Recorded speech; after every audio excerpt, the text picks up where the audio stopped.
Hello, my name is Bob Gazo. This presentation will be an overview of my leadership capstone project for the Evidence-Based Portfolio 1 for my Doctor of Health Science degree at Penn West University.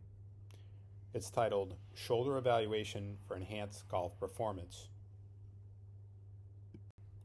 This event was held at one of the Perform for Golf gyms in the San Francisco Bay Area. Perform for Golf has the largest number of locations for personal training facilities that specialize in working with golfers. I've been working to develop a good relationship with them, and this project helped to solidify that relationship. I led the team that put together the event. I had several people help me with marketing and put together a digital flyer and pamphlet. I also had one assistant at the event, which helped me with assigning self-care to the members that I had done assessment and treatment with.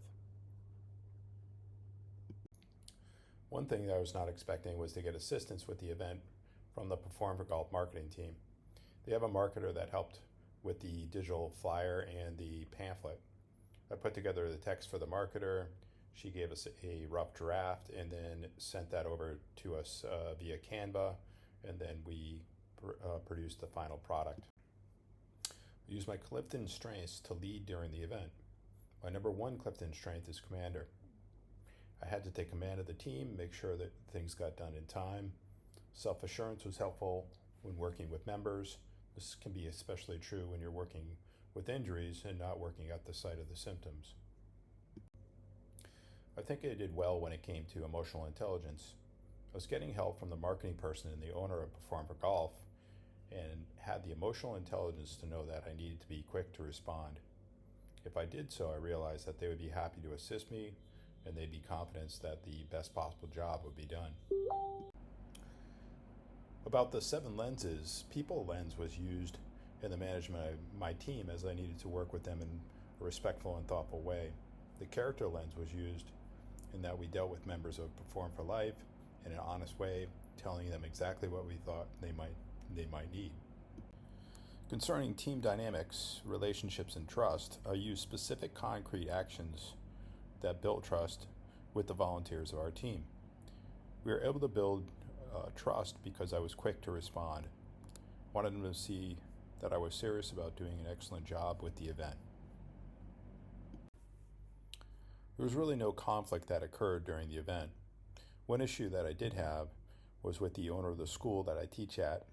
She has a graphic design background. I was going to have her help with the marketing materials, but it turned out that she needed to go to South Korea on a business trip, so we had to have somebody else do that work. Concerning motivation and buy-in, this is fairly hard, to be honest. It's not easy to get people to do things for free. One good thing was that the business owner and one of the marketers that work for Perform for Golf was able to jump in and do a good amount of the work. This event was benefiting their business. My main goal was to continue my relationship with the owners of Perform for Golf. They're the largest trainers of golfers in the San Francisco Bay Area, so I want to have a good relationship with them. Already they've sent me one of the top female golfers to help her with her neck pain. As I mentioned, I ended up getting a very good rough draft for my flyer using the Perform for Golf marketing team. I gave her the text and some pictures, but then she organized that on Canva. From there, myself and members of my team produced the final product. Again, I sent the information I wanted in the digital pamphlet about the event to the marketing person at Perform for Golf. Since she was using Canva, she was able to send the draft out to my team, and we worked with it from there to get the final draft that was given out to the members during the event.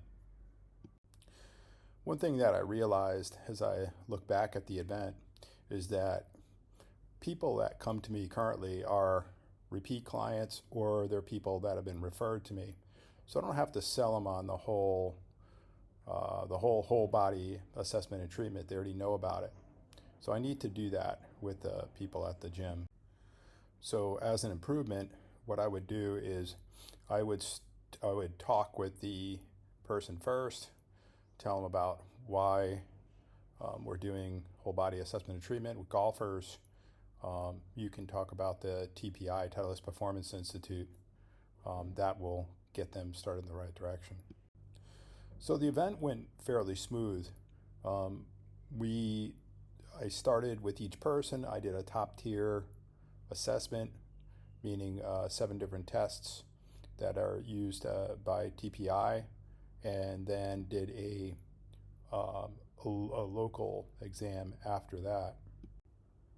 So after doing my global exam, my top tier 7 tests from SFMA, and then doing my local exam, I went in and I would do some work with each one of the members of the gym that signed up, and the majority saw good progress.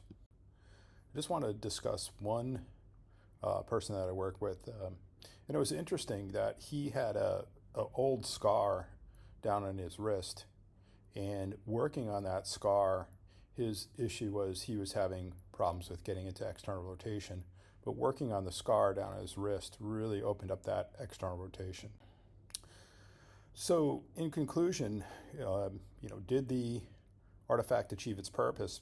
My purpose was to strengthen my relationship with the #1 golf performance gym in the San Francisco Bay Area, and I did that, and I'll continue to work with this gym.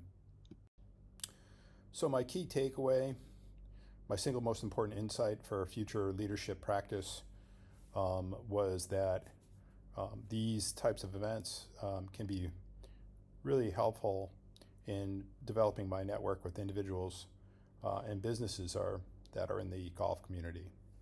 Thank you.